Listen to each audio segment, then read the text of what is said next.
మన భారతదేశంలో 2026 సంవత్సరం నాటికి 20 లక్షల క్యాన్సర్ కేసులు అయితే నమోదవుతాయని మనకు ఐసీఎంఆర్ చెప్పడం జరిగిందనమాట. ఐసీఎంఆర్ అంటే Indian council of medical research అనమాట. ఈ విషయాన్ని ఎయిమ్స్ కూడా ధృవీకరించడం జరిగిందనమాట. ఎయిమ్స్ అంటే all India institute of medical and sciences. వీళ్ళైతే కూడా ఈ విషయాన్ని అయితే ధృవీకరించడం జరిగింది. మనకు ఎందుకు 2026 సంవత్సరం నాటికి 20 లక్షల కేసులు అయితే నమోదవుతాయి అనే విషయాలు అయితే మనం ఈ వీడియోలో డిస్కస్ చేద్దాము. అంతేకాకుండా మనం నిత్యం తింటూనే ఉంటాం కదా, మన పిల్లలు కూడా తింటూ ఉంటారు. అదేమిటంటే మనకు పొటాటో చిప్స్ అనమాట, మనం బంగాళా చిప్స్ అంటాము. సో ఈ పొటాటో చిప్స్ని ఎవరు తయారు చేయడం జరిగింది, ఎందుకు తయారు చేశారు, మొదట్లో ఇది దేశవ్యాప్తంగా ఎలా వృద్ధి చెందింది అనే విషయాలు కూడా మనం ఈ వీడియోలోనైతే డిస్కస్ చేద్దాము. అంతేకాకుండా మీరు పెన్ చూసే ఉంటారు. సో పెన్స్ ఉంటే మనం అయితే 50 రూపాయలు లేదా 100 రూపాయలు 250 రూపాయలు పెన్స్ అయితే మనం చూసే ఉంటాము. అయితే ఇప్పుడు నేను చెప్పబోయేది 1,90,00,000 రూపాయల పెన్ కాస్ట్ అనమాట. సో ఇది ఎక్కడ ఉంది ఏంటనే విషయాలు కూడా మనం ఈ వీడియోలో డిస్కస్ చేద్దాము. ఈ వీడియోలోకి వెళ్లే ముందు నాదొక రిక్వెస్ట్ ఫ్రెండ్, అదేంటంటే ఈ వీడియో కనుక మీకు నచ్చినట్లయితే ఇక్కడ క్రింద ఉన్న రెడ్ కలర్ సబ్స్క్రైబ్ బటన్ మీద అయితే ప్రెస్ చేయండి. ఇలా మీరు రెడ్ కలర్ సబ్స్క్రైబ్ బటన్ మీద ప్రెస్ చేయడం వల్ల నేను చేసిన ప్రతి ఇన్ఫర్మేషన్ వీడియో అనేది అందరికంటే ముందు అప్డేట్ రూపంలో మీ మొబైల్కి అయితే చేరిపోతుంది. ఇప్పుడు మనం వీడియోలోకి అయితే వెళ్ళిపోదాం. దేశంలో రానున్న కాలంలో క్యాన్సర్ కేసుల సంఖ్య పెరుగుతున్నాయని ఢిల్లీ ఎయిమ్స్ అయితే చెప్పడం జరిగిందనమాట. అలాగే ఈ విషయాన్ని ఐసీఎంఆర్ వాళ్ళు కూడా చెప్పడం జరిగిందనమాట.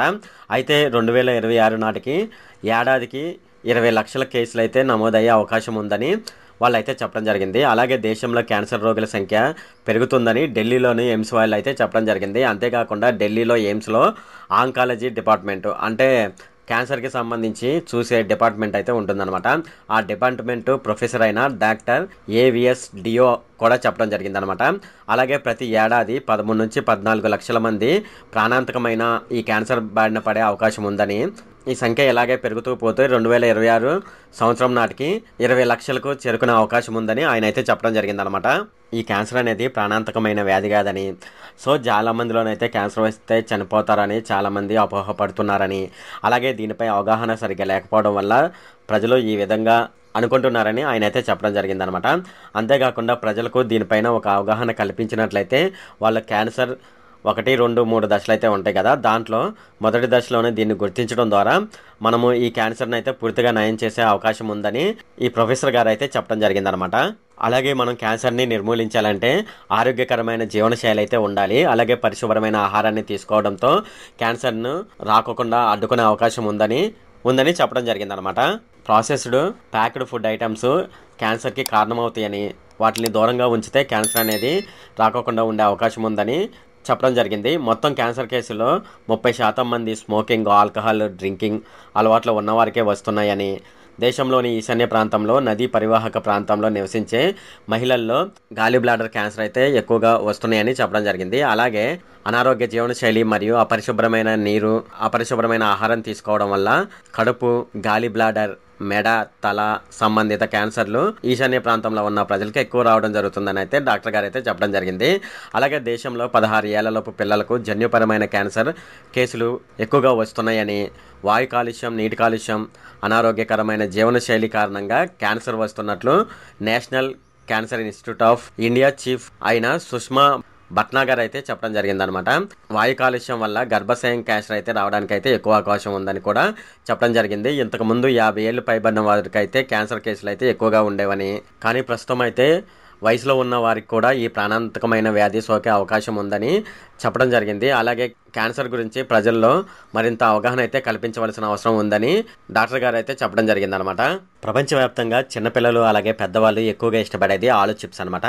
అసలు ఈ ఆలు చిప్స్ అనేది తయారు చేయాలన్న ఆలోచన ఎలా వచ్చింది అనేది ఇప్పుడు మనం చూద్దాము. సో ఈ ఆలు చిప్స్ తయారు చేయడానికి గల కారణం ఏంటంటే ఒక చిన్న రివెంజ్ కథ అయితే ఉందన్నమాట. ఇప్పుడు దాని గురించి అయితే మనం చూద్దాము. అసలు ఈ ఆలు చిప్స్ని ప్రపంచానికి పరిచయం చేసింది ఎవరంటే జార్జ్ క్రమ్ అనే ఒక అమెరికన్ చెఫ్ అనమాట. ఈయన 1883లో జార్జ్ క్రమ్ న్యూయార్క్లోని మూన్స్ లేక్ హౌస్ అనే ఒక రెస్టారెంట్కి చెఫ్గా ఉండేవాడు అనమాట. ఒకరోజు ఒక కస్టమరు ఫ్రెంచ్ ఫ్రైను ఆర్డర్ చేశాడు అనమాట. జార్జ్ క్రమ్ ఆ ఫ్రెంచ్ ఫ్రైని తయారు చేసి అతనికి ఇవ్వడం జరిగింది. అయితే వాటిని తిన్న తర్వాత కస్టమరు ఇది టేస్టీగా లేదని, చప్పగా ఉందని జార్జ్ క్రమ్ను తిట్టి ఆ ఫ్రైను వెనక్కి తిరిగి పంపడం జరిగిందనమాట. ఇలా మొదటిసారి కాదు 2 సార్లు అయితే ఆ ఫ్రెంచ్ ఫ్రైను వెనక్కి తిరిగి పంపడం జరిగిందనమాట. సో ఆ విషయం జార్జ్ క్రమ్కి అయితే కోపం వచ్చింది.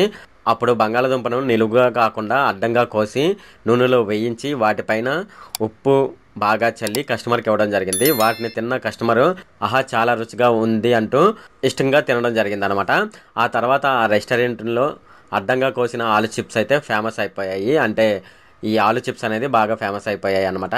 జార్జ్కమ్ వాటిని సరసోటా చిప్స్ అని పేరు పెట్టడం జరిగింది అనమాట. దాని తర్వాత జార్జ్కమ్ సొంతంగా రెస్టారెంట్ పెట్టి పొటాటో క్రంచెస్గా కొత్త డిష్ని అయితే పరిచయం చేయడం జరిగింది. అలాగైతే జార్జ్కమ్ కోపంతో తయారు చేసిన ఈ ఆలు చిప్స్ అనేది ప్రస్తుతం ప్రపంచవ్యాప్తంగా చాలా ఫేమస్ అయిపోయి అందరూ ఎక్కువగా తినడం జరుగుతుంది అనమాట. అయితే మీరు ఇంతవరకు అయితే పెన్నులను చూసే ఉంటారనమాట. మా అయితే పెన్ను 250 రూపాయలు లేదంటే 100 ఉంటుంది, ఒక్కోసారి 50. మనం ఎక్కువగా వాడేది 10 రూపాయల పెన్నులేనమాట. అయితే మనకు ఈ మధ్యకాలంలో చెన్నై పెన్ షో 2024 అయితే నిర్వహించడం జరిగిందనమాట. దానిలో 1,90,00,000 విలువైన పెన్నును అయితే పెట్టడం జరిగిందనమాట.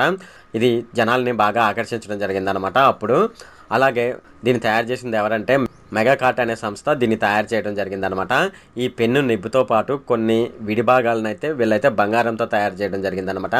దీని స్టాండ్ చూసుకున్నట్లయితే ఇది ప్రత్యేక ఆకర్షణగా ఉంటుంది. అలాగే ఇందులోని విల్లు ధరించిన రాముడు, గద, శ్రీరామ నామాలు, హారం కూడా ఇక్కడైతే డిస్ప్లేలో పెట్టడం జరిగిందనమాట. ఎన్లెస్ స్టేషనరీ సంస్థ ఆధ్వర్యంలో చెన్నైలో అడియార్లో ఒక ప్రదర్శన అయితే పెట్టడం జరిగిందనమాట. ఈ ప్రదర్శనలో వీటిని అయితే పెట్టడం జరిగింది ఈ పెన్నుని. ఇది అనమాట ఈ పెన్నుకు సంబంధించిన డీటెయిల్స్ అనమాట. ఆస్కార్ అకాడమీ అవార్డులను ముందుగా ఇవ్వడం అనేది 1929లో ప్రారంభమైందనమాట. తొలిసారిగా ఈ వేడుకలో 270 మందికి పైగా గెస్టులు హాజరవడం జరిగింది. ఆస్కార్ అవార్డులో అత్యధిక నామినేషన్లు దక్కించుకున్న వ్యక్తిగా వాల్ట్ డిస్నీ నిర్మాత కమ్ యాక్టర్ కూడాను, అలాగే రైటర్ కూడా ఈయన అనమాట. ఈయన 59 ఆస్కార్ అవార్డులు నామినేషన్లు అయితే దక్కించుకోవడం జరిగింది.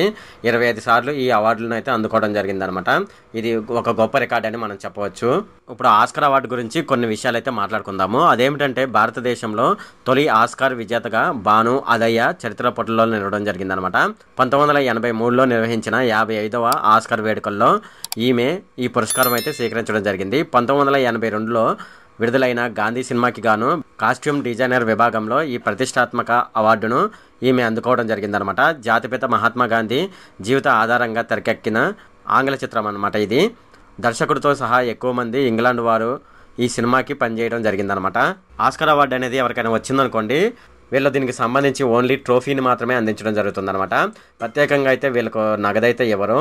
కానీ ఆస్కార్ గ్రహీత అనే పేరు ఆయా నటులకు, టెక్నీషియన్లకు ఎన్నో అవకాశాలను అయితే తెచ్చిపెడుతుంది. వారు పనిచేసే ప్రతి సినిమా ప్రపంచవ్యాప్తంగా విశేషమైన క్రేజ్ అయితే ఉంటుంది. ఆస్కార్ అవార్డు అనేది ఒక నిర్దిష్టమైన సైజులోనైతే ఉంటుందన్నమాట. ఇప్పుడు అది ఎలా ఉంటుందనేది చూద్దాము. ఆస్కార్ అవార్డు కాంస్యంతో తయారు చేసిన 24 క్యారెట్ల బంగారు పూతన అద్దైతే ఉంటుందన్నమాట. ఇది 13.5 అంగుళాల ఎత్తు, 8 పౌండ్లు బరువు, సుమారు 4 కిలోలు అయితే ఉంటుందన్నమాట. మన ఇండియా లెక్కల ప్రకారం చూసుకున్నట్లయితే ఇది ఫ్రెండ్ ఈ వీడియో కనుక మీకు నచ్చినట్లయితే ఇక్కడ క్రింద ఉన్న రెడ్ కలర్ సబ్స్క్రైబ్ బటన్ మీద అయితే ప్రెస్ చేయండి. అలాగే ఈ వీడియోని మీ ఫ్రెండ్స్ అండ్ ఫ్యామిలీ మెంబర్స్కి అయితే షేర్ చేయండి. అలాగే ఈ వీడియో సంబంధించి ఏమైనా కామెంట్లు ఉన్నాయి అనుకోండి, నాకు తప్పనిసరిగా క్రింద ఉన్న కామెంట్ సెక్షన్లో అయితే తెలియజేయండి. ఈ వీడియో అంతే friend. Okay, thank you friend.